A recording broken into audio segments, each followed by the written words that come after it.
Welcome to Mr. English Hub, and welcome to the Deep Dive. I'm Paul. And I'm Rachel. It's great to be here. Today, we're tackling a huge topic, travel. We've got a pile of research here. We really do. Our mission today is all about the art of the perfect escape, you could say. Yeah. We've synthesized sources covering, well, everything. Travel logistics, essential vocabulary for you, the traveler. Right. And even the pretty staggering physics behind what might be the ultimate travel goal, seeing the Aurora. Exactly. So we're aiming to give you, our listener, a kind of shortcut, a well-informed view, whether you're planning just a quick local recharge or, a massive journey chasing lights sparked by solar wind. We're unpacking the key decisions, the trade-offs in modern travel. So let's start at the beginning. What is a vacation, fundamentally? Well, the material we looked at really hammers this home. Yeah. A vacation isn't just time off work. It's a specific period where you intentionally step away from your normal routine, your responsibilities. Yeah. Okay. The goal being to rest, recharge, and, well, just enjoy yourself, improve your well-being. That idea of intentionally stepping away seems key, because when people do that, they seem to head towards, what, three main kinds of experiences? It's a great way to put it. You're usually after quiet refuge, maybe cultural thrills, or just pure, unadulterated relaxation. And those map pretty cleanly onto the big three destination types, don't they? Perfectly, yeah. The mountains offer that refuge, right? Tranquility, fresh air, maybe some hiking, spotting wildlife. Yeah. It's a real contrast to city life. And the big city itself, that's the thrill. Museums, landmarks like, the Eiffel Tower, the sheer energy, the food scene. All of that, excitement. And number three, the beach, which is just relaxation central. Pretty much. Sunbathing, listening to waves, swimming, maybe building a sandcastle. Simple pleasures. But all three of those, mountains, city, beach, they usually need a fair bit of commitment, time, money. Which brings us neatly to the alternative. Mm-hmm. The staycation has become really popular. Oh, yes, the stay plus vacation combo. Yeah. Exactly. It's defined as basically a recreational break you spend at home, or maybe somewhere you can easily drive to and back from in a day. No overnight stay needed. On the face of it, sounds brilliant. You save money on travel, accommodation. Mm-hmm. Definitely less costly. And less stressful too, right? Yeah. No airports, no queues, no jet lag. But, and there's always a but, isn't there? One source flagged a kind of psychological pitfall. Oh, yeah. What was that? Well, if you stay home, how do you actually feel like you're on vacation? How do you stop yourself from just, doing chores? Right. That's the absolute key challenge. The sources strongly warn about this.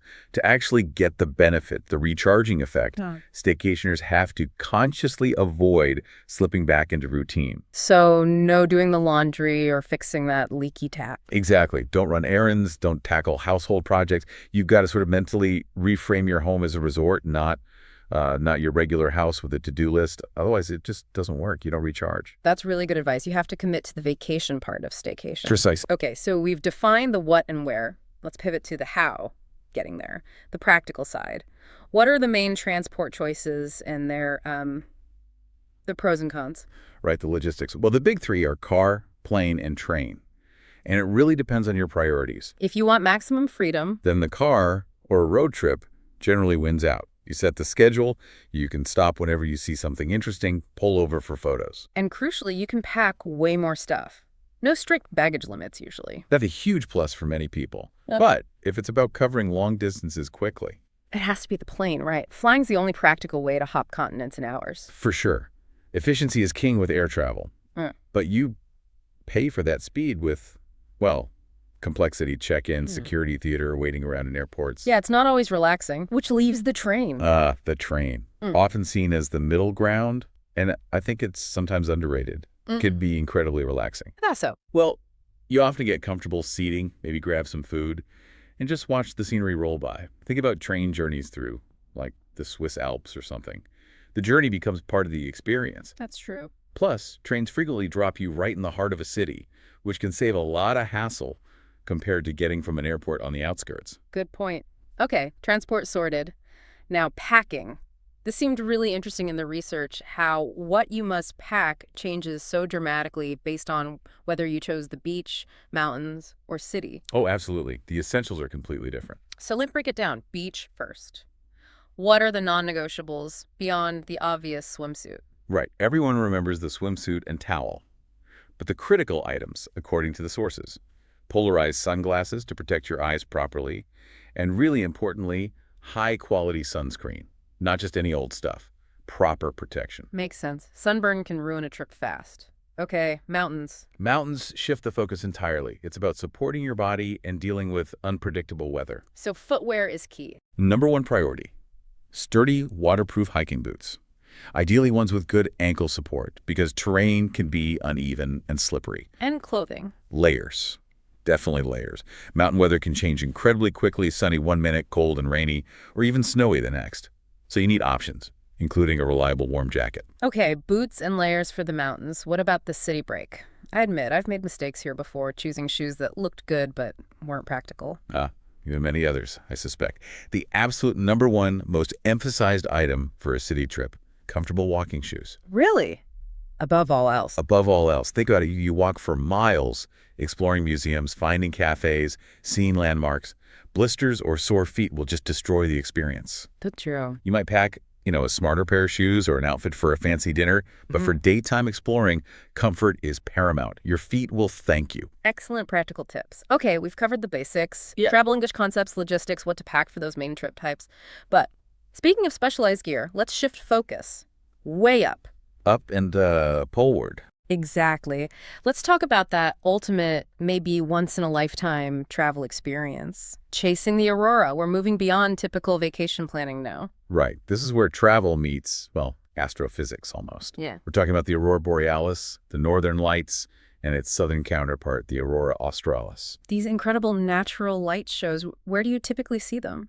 Primarily in high-latitude regions. Think Iceland, northern Scandinavia, Canada, Alaska in the north, and Antarctica, parts of Tasmania or New Zealand in the south. They center around roughly 67 degrees latitude, north and south. So for someone listening who's maybe seen photos but doesn't know the science, what's actually happening up there? What causes the sky to, dance like that? It's fundamentally about energy from the sun interacting with Earth. Starts with the solar wind. Okay, what's that? It's a constant stream of charged particles, mostly electrons and protons flowing out from the sun. Sometimes this stream becomes much faster or denser, especially when there are things like coronal holes or huge eruptions called coronal mass ejections on the sun. So a sort of solar storm. Kind of, yeah. This enhanced solar wind travels through space and hits Earth's magnetic field, our magnetosphere.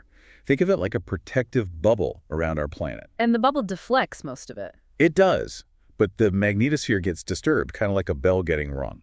And crucially, it funnels some of those energetic solar particles along the magnetic field lines down towards the poles. Ah, okay, so they get channeled into the atmosphere near the North and South poles. Exactly.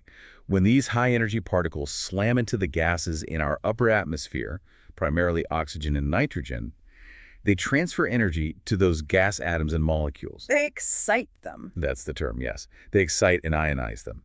And when those atoms and molecules calm back down, they release that extra energy as photons of light. And that light is what we see as the aurora. That's it in a nutshell. Billions upon billions of these collisions happening create the shifting curtains and glows we see. What's really mind-blowing is the scale. You said they're usually near the poles in an auroral oval, but sometimes they spread out. They do. During strong geomagnetic storms, when Earth's magnetic field is really disturbed by a powerful solar event, that auroral oval expands.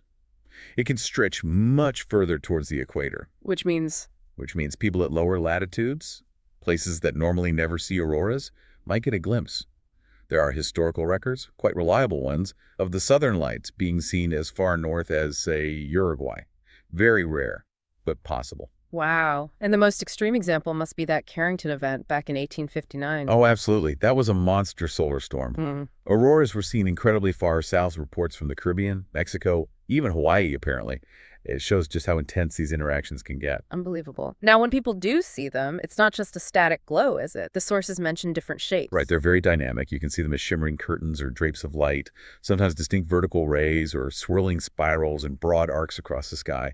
Or sometimes, especially from further away, just a sort of gentle glow in the horizon. And the colors. That seems key for anyone wanting to understand what they're seeing. It's not random, is it? Not at all. The color tells you about the physics specifically, which atmospheric gas is being excited, and at what altitude the collision is happening. Yeah. Okay, break it down for us. What's the most common color? That lovely Bright green, that's caused by oxygen atoms being excited at altitudes around, say, 100 to 300 kilometers up. Yeah. It's the color our eyes are most sensitive to as well, which helps. And what about red? You sometimes see red in photos. Red is also oxygen, but it's happening much higher, up above 300 kilometers. Because the atmosphere is thinner up there, oxygen takes longer to emit the red light. You usually only see significant red during really intense auroral displays. So green is common and lower, red is rarer and higher. What creates the blues or purples you sometimes see, often at the bottom edge of the curtains? That's nitrogen. Specifically, ionized molecular nitrogen, often below 100 kilometers altitude.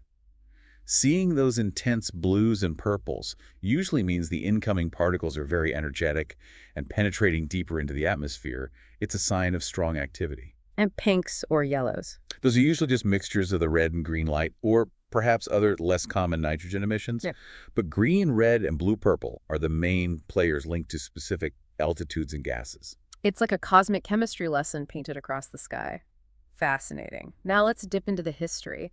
People must have wondered about these lights for centuries. Where does the name even come from? We get the name Aurora from Aurora, the Roman goddess of the dawn. Makes sense, right? A light appearing in the sky. And Borealis and Australis? Those come from the Greek gods of the winds, Boreas for the north wind and Auster for the south wind. So essentially northern dawn and southern dawn. Nice connection. But people were seeing them long before the Greeks and Romans, surely. Oh, absolutely. The earliest datable record we know of actually comes from an ancient Chinese chronicle, the Bamboo Annals. It potentially describes an aurora seen way back in 977 or maybe 957 BC. Wow, nearly 3,000 years ago. People have been looking up and wondering for a very long time. Definitely.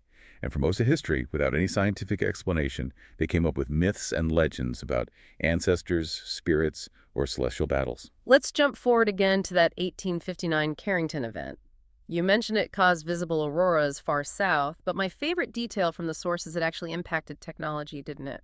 It really did. This was a watershed moment. It was the first time people clearly linked a major auroral event to disruptions in human technology, specifically the telegraph systems, which were the high-tech of the day. What happened? The massive geomagnetic storm induced powerful electrical currents in the telegraph wires. These currents were so strong that sparks flew from equipment, operators got shocks, and some systems even caught fire. But here's the kicker. Some telegraph operators reported that they could disconnect their batteries entirely and still send messages, just using the current induced by the aurora itself. They apparently did this for up to 2 hours. Running on sky power. That's amazing. It really drives home the connection between space weather and Earth. Absolutely, as a stark reminder that we live within a dynamic cosmic environment.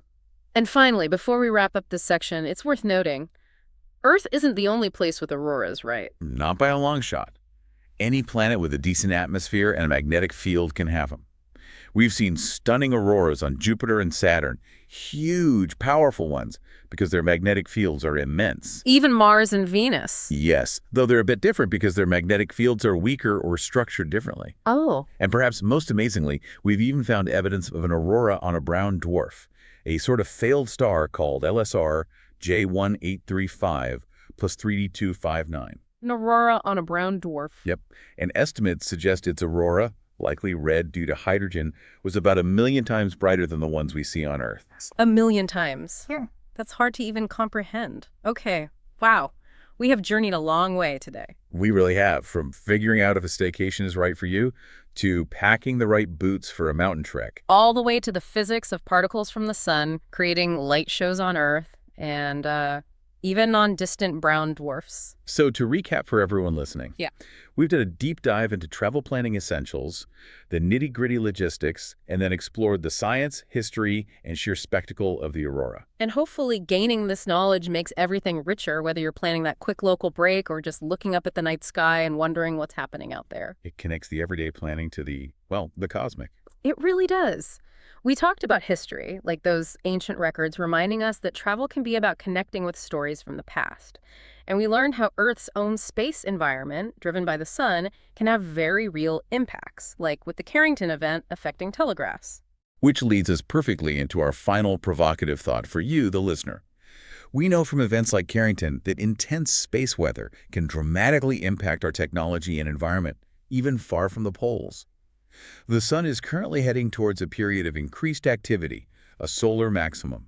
So the question is, What everyday aspect of our local environment, something we perhaps take for granted, could be unexpectedly affected by the next major geomagnetic storm? Could even a simple staycation suddenly become an impromptu lesson in space weather monitoring? hmm, that's definitely something to mull over. What Yeah, systems are more vulnerable than we think? A fascinating question. indeed.